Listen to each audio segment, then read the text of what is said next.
Donc moi j'ai proposé de vous parler et de réfléchir avec vous surtout sur le développement de l'April hors des frontières françaises et en particulier vers la Belgique, donc un pays francophone voisin, où l'essentiel du matériel qui a été développé par l'April est immédiatement disponible.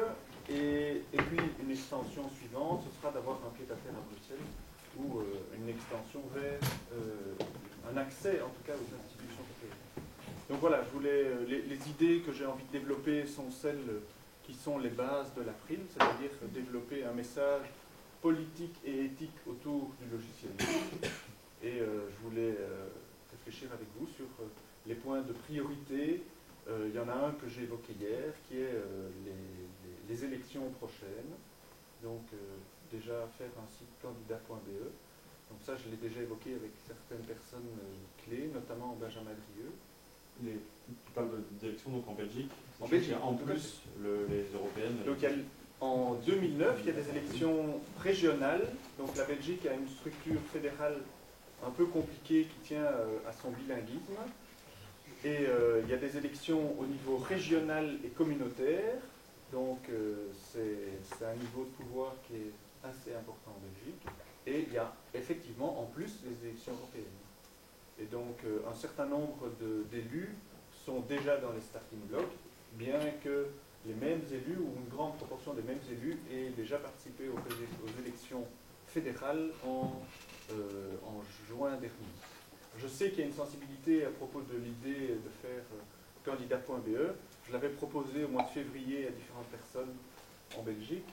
Je n'ai pas eu de retour et moi je n'arrivais pas à porter tout seul.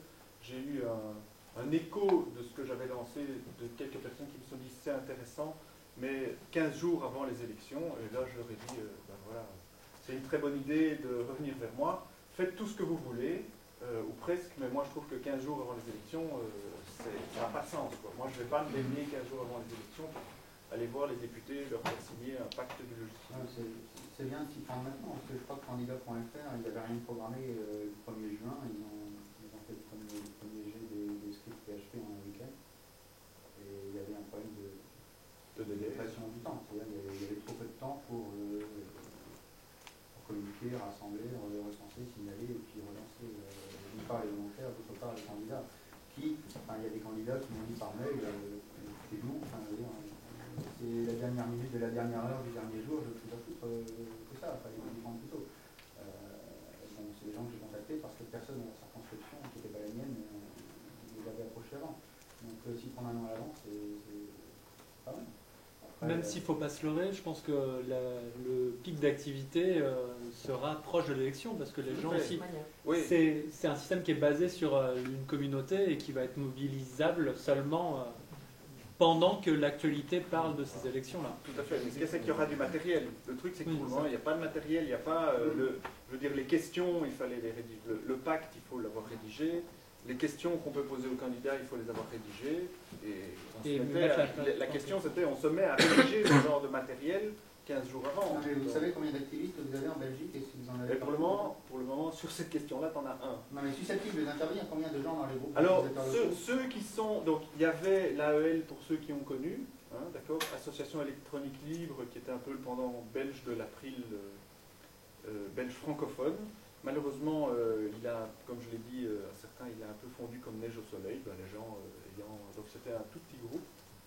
Certains s'étant spécialisés, donc par exemple, il y a les trois, à mon avis, il y en avait 4 très actifs. Alexandre Dulaunois, qui à mon avis en a un peu trop fait.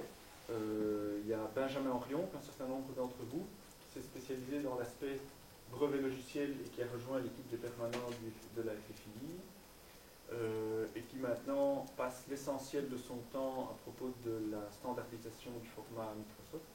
Donc ça, c'est son activité principale. Il s'occupe aussi de données géographiques par sa formation. Il y a David Glaude qui s'est spécialisé lui dans l'aspect vote électronique, et donc il est la personne qui joue un rôle clé au sein de l'association qui s'appelle Pour Eva, pour une éthique du vote automatisé. Donc c'est un informaticien de d'information. Il a joué un rôle très important dans le cadre des brevets logiciels parce qu'il se fait qu'il était employé par le service, donc comme externe, par le service informatique du Parlement européen. Donc il était à l'intérieur, donc il pouvait faire passer des messages sans difficulté. Et puis il y a moi. Donc mon espoir maintenant, c'est de s'adosser à l'April pour avoir un grand groupe, pour faire avancer des choses. Je crois qu'une des réflexions qu'il faudra avoir, c'est voir comment, pour un certain nombre d'aspects légaux, l'April va s'étendre sur la Belgique, parce que je voudrais bien avoir des membres, et aller solliciter des communes pour, comme ça a été fait ici, pour qu'elles deviennent membres de l'April. Je crois qu'il faudra réfléchir à la question de leur dire comment ils vont payer, si c'est... parce qu'ils vont poser la question de quelle est la représentation légale en Belgique. Donc il faudra avoir des idées là-dessus. Et donc voilà ce dont j'avais envie de discuter avec vous. 4 minutes pour la question. J'ai une question. Je travaille beaucoup avec beaucoup de Belges professionnels, vu qu'on gère les mails de Movistar et que la supervision des plateformes de services chez Orange est totalement chez en Belgique, à Bruxelles. Et j'ai l'impression que les informaticiens sont beaucoup moins sensibilisés au livre qu'en France. Enfin, quand on parle de Linux, on peut savoir ce que c'est, alors que je travaille avec des professionnels d'informatique quand même. Ouais. Alors, je crois que c'est très variable. Donc, je ne connais pas les gens chez Movistar. C'est vraiment très très variable. Donc, il se fait que, par exemple, la plateforme informatique du concurrent, qui est l'opérateur historique Belgacom, Skynet, ils utilisent que des serveurs Linux. Oui, nous aussi on utilise serveur Linux, mais les donc, gens là-bas ne peuvent pas reconnaître. Ouais. Je n'ai pas la même expérience. Voilà. Bon. En ce qui concerne, il y a une communauté qui s'est pas mal développée autour de l'usage de Plone, par exemple, pour développer, donc c'est PloneGov, donc des outils qui permettent aux communes de développer leur propre site web d'interaction avec les citoyens en développant tout un certain nombre de services, à tel point qu'ils en ont fait un groupe international actif aussi en France. Je sais que à Arles, ils utilisent les mêmes outils. Et il y a des Suisses qui sont impliqués aussi. Donc il y a 19 communes belges qui développent, qui participent à ça. Il y a eu des actions d'information publique, notamment par l'intermédiaire du Parlement de la communauté française, de la communauté française. Il y a 3 ans, il y a 4 ans et 3 ans, lors de journées d'Internet, il y a eu chaque fois une journée de réunion.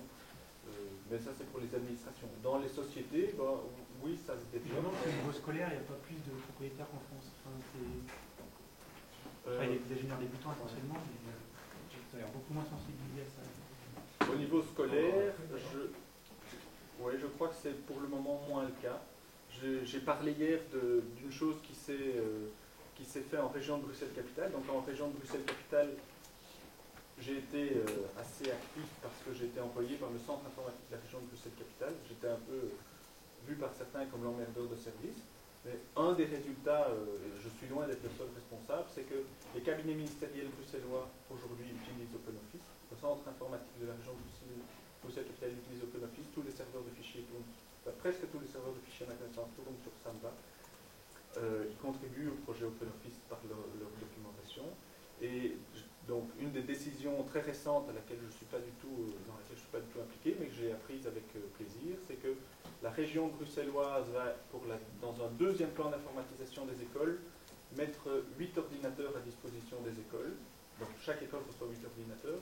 Et les écoles qui choisissent d'équiper ces ordinateurs avec du logiciel libre, donc ce n'est pas nécessairement l'OS, mais c'est au moins la suite bureautique, reçoivent 10 ordinateurs. Donc, ils en reçoivent 2 de plus. Pour la région wallonne, j'ai essayé de faire du lobbying. Là, ils ont un projet de mettre 40 000 ordinateurs à disposition des écoles. Mais comme je le disais à Fred, passe par les conseillers du ministre comprennent peut-être pas bien l'enjeu. Ils confondent encore hardware et software. Enfin, ils ne savent pas bien quelle est la différence. Ouais. Oui, par rapport à la question d'ouverture aux relations internationales, je pense que la Belgique peut être un bon début. Et ce sera intéressant après de regarder du côté de l'Afrique francophone, parce que je pense qu'il y a beaucoup de choses à faire. Il y a aussi des situations scandaleuses comme des versions de Windows bridées en disant on va les vendre pas cher. Il y a des choses à faire, peut-être en commençant par le Maroc. Il me semble que ça commence à bien s'installer. Donc, je pense qu'il y a aussi à travailler sur cette zone-là. Ok. Merci. Donc j'espère rediscuter la question.